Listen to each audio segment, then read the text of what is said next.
If you're not able to understand and articulate your value proposition to the consumer, I really think you should write down some things that you think are valuable, why you are worth a paycheck to the client, and start to really believe that, right? So that you don't have to defend yourself so much. You will get a lot more out of this if you use me as a personal coach during this time.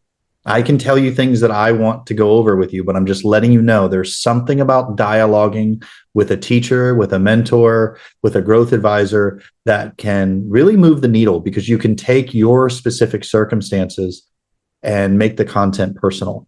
So I always like to open up space for that. It does require a little bit of vulnerability, but if you've been on this call with me before, we always, even when you really blow it, we still celebrate it because there's an amazing lesson there.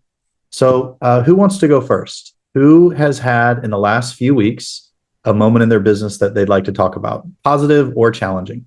I'll go. We're in Vegas. Our market's cooling.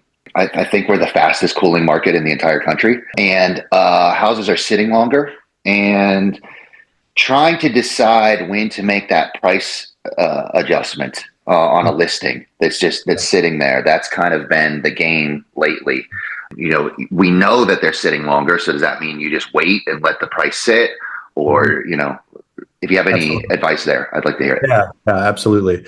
Yeah, look, it's scary to be in the middle of what feels like a change. Now, we don't know if it's going to stay that way. I think in a lot of markets in America, I'm preparing, I'll put it this way, I'm preparing my business in America for a spring rebound due to what I believe to be rates changing. I think rates are pretty steady in Canada right now, but to be in the middle of a transition is very difficult. And so first, before I go over practically what you should be doing, let's just talk about the mindset when you're watching change occur around you, right? The way that I handle changes in the marketplace with regards to how I run my business. First, I notice it. You've already done that, Jeff. Good job. You're like, hey, things are slowing. Where's the opportunity? Where's the play? And that actually is where you have to sit. You have to stay very alert during a change to be looking for where the pivot is. Where's the play right now? And a lot of people kind of either ignore changes, or they just decide, well, I'm going to keep consistency and eventually this is going to work out for me. So what does that look like for you? Which gets to your core question. Cool, I do see it. I am a little bit nervous about it, and I'm trying to figure out how to handle it. First, you have to be obsessively looking at your local market. What has sold in a mile radius or a 2 mile, whatever makes sense for your market? I'm not saying it has to be just the neighborhood, right? But sometimes you have to look at what have buyers purchased in the general area and for what price. So if you have a $500,000 listing that's been sitting around, and let's say it's a really niche condo that has certain features to it that make you kind of feel compelled to only look in the neighborhood, and you say to yourself, well, I only want to look in the neighborhood. No, go ahead and go outside the neighborhood, not in a way an appraiser would. Meaning, if you only have condos and you're surrounded by detached residential, right? You're tempted to not even look at it because an appraiser is not going to compare those things. But I still do that in this moment because I'm trying to find out people that have $500,000, where are they buying houses in our area? And let's say they're all buying it in a neighborhood that is only ranch properties, right? Or actually only two-story properties, Well, if your condo is ranch and lots of people are buying the two-story ones on the other side of town for the same price, how can you get these people their attention and redirect them back over to the $500,000 one story, right? Maybe that means, and I'm spitballing here, I'm shooting from the hip to show you how your mind has to work. In this example, if people are spending money, the same amount of money, they just closed 3 last month in this area, and they're all the same thing, one story, this, that, and the other, I'm going to go find the site agent for those. And I'm going to say, man, I have a really, really difficult listing that I'm trying to move. You guys are crushing it. Have you ever had in the history of being here somebody that only wanted a one story? Yeah, it happens all the time. Let's come up with an agreement, like a referral fee, something. I want to talk to those people, right? I want to work out an arrangement where you send me the ones that aren't looking for your home. If you send them to me, I'm going to legally and ethically, let's set it up in a way to where I can compensate you for your time. Again, I'm actually not telling you to do exactly what I did, but I took you down the pathway of how a person in business pivots to remain successful. This literally is the difference between people that had a good business for a few years, they had a good run, and then they fizzle out, right? It's because they did not adapt to what was going on around them. They did not find the play. They did not find the opportunity, right? So when listings take forever, right? I go to my sellers and I say, I know how to make your home stand out. Here's all my marketing, right? I'm going to position myself as having a unique opportunity. I'm going to set expectations with the seller. I'm not going to sell it overnight, but I'm going to ensure a lot of eyeballs. That's my job, eyeballs. I can get a lot of eyeballs because of my marketing. Here's how I do it, right?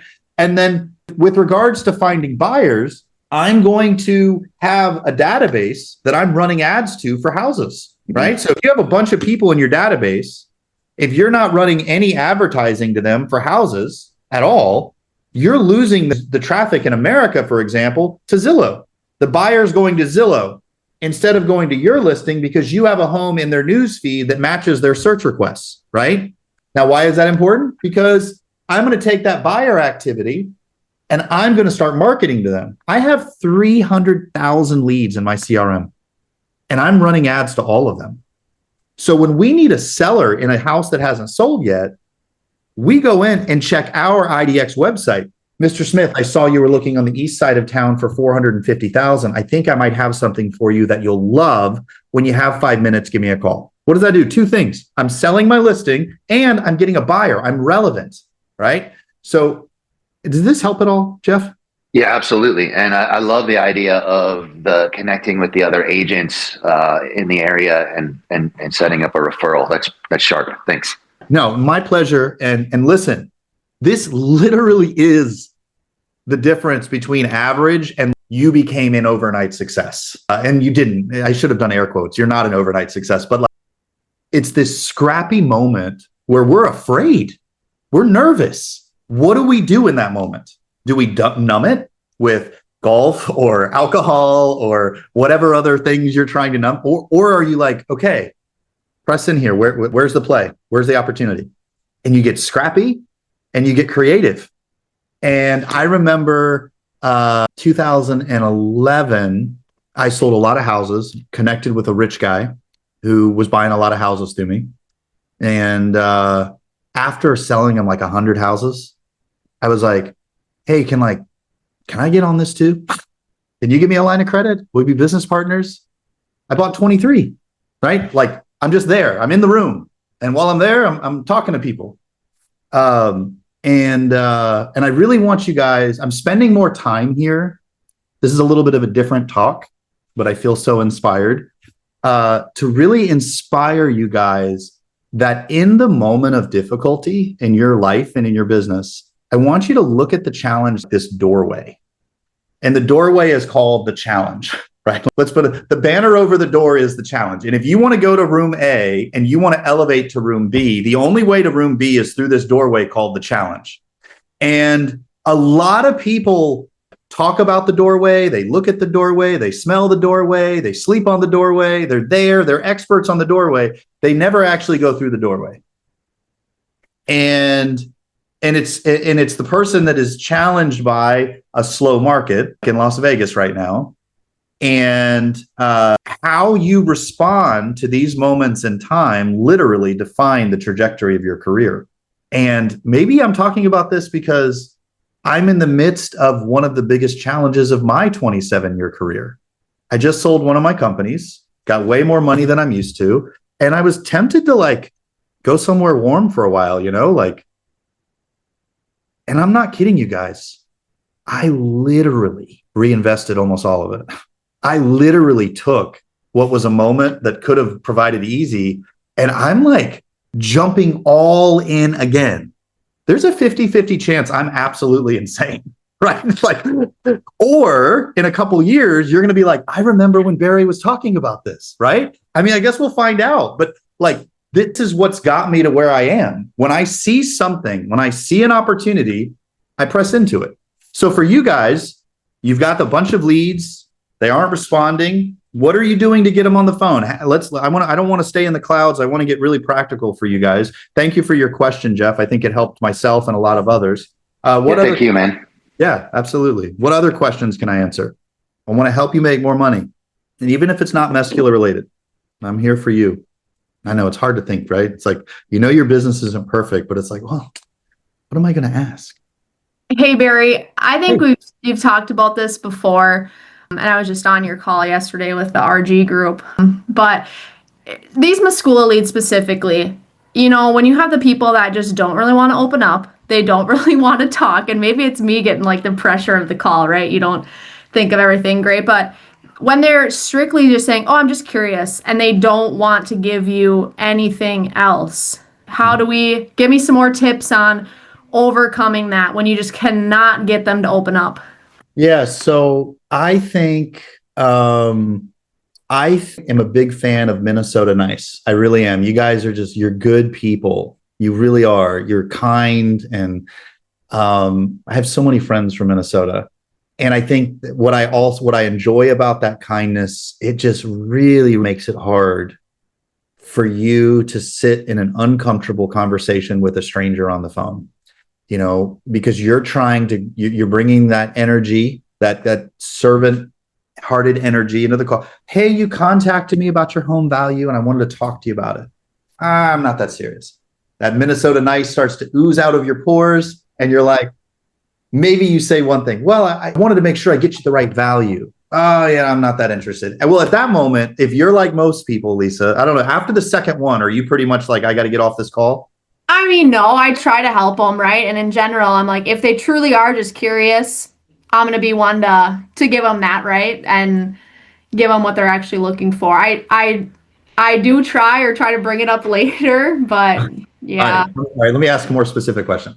Yes. You, after the second time in this example, I want to help you do your CMA or help you with your home value. I'm not that serious. Well, I wanted to make sure I get you the good number. No, I'm not that serious. Where do you go after that second one? Because I just asked you, will you keep going? And you say, you try. So what does that look like? Yeah, so I would say, okay, so you're okay with just kind of a wide range of a home estimate and not looking for something really specific. And then they'll say, yeah, just a wide range is fine. Just looking for an idea of what it's worth. And try to go from there. Try to get some details on their house. They might give me a few nuggets. So what I want you to try differently than that is I want you to change the subject entirely. Okay. Right? You asked them for the home value twice. What we don't know yet with them saying no twice is, are they actually not interested or do they just not want to talk to you? See, I don't believe that everyone that says they're not serious actually is not interested. I just think people don't like talking to salespeople. I will be the first to tell you, I do not like talking to salespeople, and I am one. I don't like getting on a sales call. If I can avoid it, I will actively avoid the sales call just because I don't feel stressed like I used to, but I just don't enjoy it because someone is trying to, so anyway, I think, let's just pick a number. Yeah. I would say 4 out of 10 times that you hear I'm not interested, it is a person that actually is interested. They just don't want to talk to you. I think that's a fair number, right? I think it's probably even higher. Most of them, and it's like a couple of them you can break down. But then most of them, I just feel like do not want to talk to you because they feel, the Meskula lead, they feel like we're going to get some instant thing. They didn't want to actually talk to somebody on the phone. And yes. Right. So let's make my math easy. Let's say 50% of the people that say no they are interested in the subject. They just really don't want to talk to you. Yeah. And so I need to do more discovery to create a need to be involved. Apparently, me giving them a number for their value is not valuable enough to actually talk to me. So now I need to learn, if I can, more about their story so that I can see, is there anywhere else in their story arc that I can fit in as a character in this movie called The Smiths Are Moving Across Town, right? Like, how can I fit in this story? Right now, all I have is I want to give you my home value. And they're like, that's not compelling enough. I actually don't want to talk to you. So then it's like, all right, that's why you guys have heard me say the question all the time, but that's why I like okay, no problem, not that interested. So when you move, I'm sure it's not anytime soon, are you staying local or are you going to move out of town? I'm changing the subject. I want to talk about where they're going. That is the fastest way to change the conversation and talk about something else. And there's a lot I could say there, but let me stop. I think that one phrase will help you, Lisa. Yeah.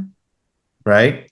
Because then what's going to happen is they're going to Some of them say they don't want to move. Sorry to cut you off there, but some of them are like, oh, no, I'm not looking to sell or to move. I'm just curious. Like, I've had that before, too.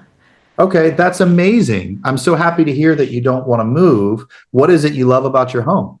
Okay, I like that. So look, the objection, we always compliment the objection. We always compliment it.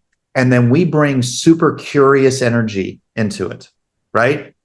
I'm willing to bet, I'll use the same percentage. I'm willing to bet that 50% of the time people tell us why they don't want to talk to us, I don't care what the objection is, that they're more motivated by not talking to us than they are legitimately like they don't need us. So for example, I'm not interested. I was just curious.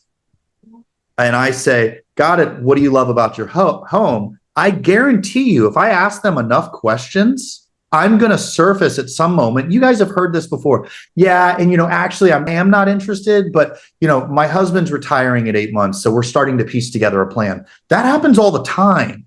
As you start to do a little bit more discovery about what their needs are. She went through and answered a bunch of questions. She gave us her phone number, right? Like, I'm just saying they are interested enough to type a bunch of information online. It's just they don't want to talk to us. So you have to change the conversation to get them to focus on how much they don't like talking to you. Some of you should remember what I just said. You should change the topic of the conversation so they forget that they don't like talking to you, right? I guarantee you this will work. I guarantee it. It's going to increase the conversation. You're going to be curious. You're going to be asking lots. Every time they tell you something, oh, tell me more about that. How did you decide that? That's so interesting. I'd love to hear a little bit more, right? Like, have them tell their story. And then eventually you're going to hear something. Yeah, and we need to fix the back fence. Or, yeah, we got to get rid of some clutter. Or, yeah, we got to find an agent in XYZ city. There's going to be something you're going to hear to where you can be like, oh, I have a contractor. I have an agent. I have a friend. You know what I'm saying? Like, now suddenly you're relevant because your initial value proposition of giving them their home value, for whatever reason, they've changed their mind. And so now you need to find a new reason to be involved. Right. And I really want to encourage you, Lisa. You'll know you're getting somewhere when the people that say they're not interested a few times, the conversation goes 5 to 10 minutes in length. Like, those are the ones that you should hang up and be like, I did my job because they didn't want to talk to me. And I kept them talking to where I could see if I have another moment to serve them in their journey. Does that make sense? Does that help a little bit? It does. Yeah. And then let's just say you have that 5 to 10 minute conversation. You don't get an appointment set with them, but you at least talk with them, build some rapport. Mm-hmm. What does the next steps look like? How do you put them in your CRM, but are you going to call them again? Well, two things. One, before that call ends, would have heard they're considering moving in the next 6 to 12 months. So not everybody is, but if they are considering moving in the next 12 months, I would have heard an opportunity to provide value of some kind, right? So then the next few months are going to wrap around whatever opportunity I heard for them, right? So if it's an electrician or a contractor or any of these other things that I thought they might need, let's say the get rid of clutter. I have a company I partner with. I always like to meet them with my clients, just a part of my white glove package. No fee to you. They want to come by tomorrow at 3 to give you an estimate, and I'd love to meet you in person while they're there. Right? So whatever you heard in their story, you're gonna make the next few months all about how to serve them. Any Sure. questions about that? Because that part's real. That's what's going to get you the business. Do you have any questions about that? No, and I do think that's the easier piece if you know that they're going to sell. But if it's the ones that, like really just interested, I don't think we're going to move anytime soon, then it's like, where do you go from there? Yeah. Are they going to So- move in 10 years or, yeah. All right. So with those people, one, I have absolute clarity on why they're not moving. Okay. If they say, yeah, I'm never moving. Okay. I need to hear more. Why are you never moving? Right. If somebody says, I will never leave this house, I want to die here because my dad died here and it's important to me, I'm going to say, absolutely.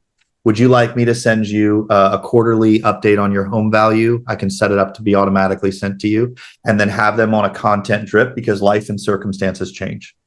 Sure. I use a very extreme example because I think that, a lot of people are starting to piece together a plan in the next 6 to 12 months. And especially if they're checking their home value, there's just a degree of intentionality there. Like, why did they contact an agent to do that? Why didn't they just go to Zillow? Right? Like they could have, that's what I would do. I don't know about you guys. I'm not going to, if I'm looking at real estate in another market, I'm not going to go in and ask a real estate agent to send me their home value. I'm going to go to Zillow because I don't have to talk to anybody. And so content, value, content, and then anything that's like homeowner content. It doesn't have to be like an HTML newsletter. It could just be like, hey, I was talking to a client yesterday who didn't know how the taxes work and blah, blah, blah. Just thought I would send this out. Like it doesn't have to be graphics, but it is something that you want to be thoughtful about. You can also upload your MLS data into ChatGPT, give them this scenario, give them your writing style, say, I like to be casual or, formal. And then I want to inject a homeowner tip that'll increase engagement. And you can have it write all that copy for you. Okay. Try that. Value wins. Value always wins. And the reason for that is it's like you throw out your line when you're fishing and you have the bobber there and the bait worked. The bobber's moving up and down. And if you're a good fisherman, you start to reel them in, right? So sending out valuable content to the homeowners in your database is like that bobber. Your effort in calling and texting is like this, right? You're reeling them in. For those of you that are not on video right now, reeling them in. And then getting them on the phone, that's the fight, right? You're pulling your rod back and you're trying to get the fish in. So I think it works that way with ice fishing, right? No, I'm just kidding. But any questions about that? No, Okay. That's helpful. All right. So let's see. We talked about a bunch of stuff. What's something you're taking away from what I just shared? One thing. I'm putting you on the spot. My biggest thing is going to be changing the subject when they say they're not interested, because that seems to be my bottleneck at points. So that'll be my biggest takeaway. Okay. Yeah. I'm really glad you took that one away. I was hoping that was the one you were going to take away because it messes with our heads because in our minds, we're serving them by talking about what they want to talk about. And so it's like we get stuck there. So anyway, I think that will really help you. All right. We've got a few more minutes. I'd like to get one more person's question, a comment, something they've taken away from this or something they still have a need or want clarity around. Hey, Mitch. Hey, Barry, let me just say how life works. I actually have an appointment today at 3 p.m. with a potential seller, and her exact words were, I'm going to die in this house. Oh, interesting. So, yeah, that's what I took away today, exactly how to kind of chat with her today about that. Yeah. And honestly, the fact that she's meeting with you face to face makes me curious. Me too now. So what I would probably do is, I got it. You want to die in the house. Just out of curiosity, if you were to sell the house, what would you do? Right? Right. And if they start sharing any dreams, albeit how far away it is or whatever, that's kind of what you're working towards, is what their dream is. Okay. If she says, I would never sell this, I would say, what can I do in this conversation today to where when I leave, I've added value for you? Because I like that. that's a really nice way of saying, why the heck am I here, ma'am? You're right. Yeah, I don't want to waste your time. How can I help this meeting to where when I leave, I've added value for you? Because that's very important to me. And let her tell you, right? Oh, well, I might will this to my brother. I don't know. There's a lot of different things, but Right. what you guys are hearing me do, it's a theme. Lots of discovery that's just very intrigued by them, very curious by their story. Tell me more about that. And you'll hear them start to share enough for you to be like, this is it. This is how I can be relevant. Right. Your only value is not the CMA, guys. It's not. That is, I could very quickly articulate another 10. I could do long-term more than 10, but very quickly, I could probably do 10 ways that you add value to your client. If you're not able to understand and articulate your value proposition to the consumer, I really think you should write down some things that you think are valuable, why you are worth a paycheck to the client, and start to really believe that, right? So that you don't have to defend yourself so much. I just spoke to a salesperson that was very upfront with me and said, hey, there's people cheaper than us. And I'm going to tell you why we believe that our value is there, even though we're 50% more than everybody else. And he went through his unique value proposition, right? It was pretty cool. That's the energy that you've got to bring into these calls so that you can support your clients. All right. Any questions about that, Mitch? No? Thank you very much. All right. Listen, you guys have a fantastic week. I will not see you Friday. I'll be teaching in Texas and Lake Tahoe.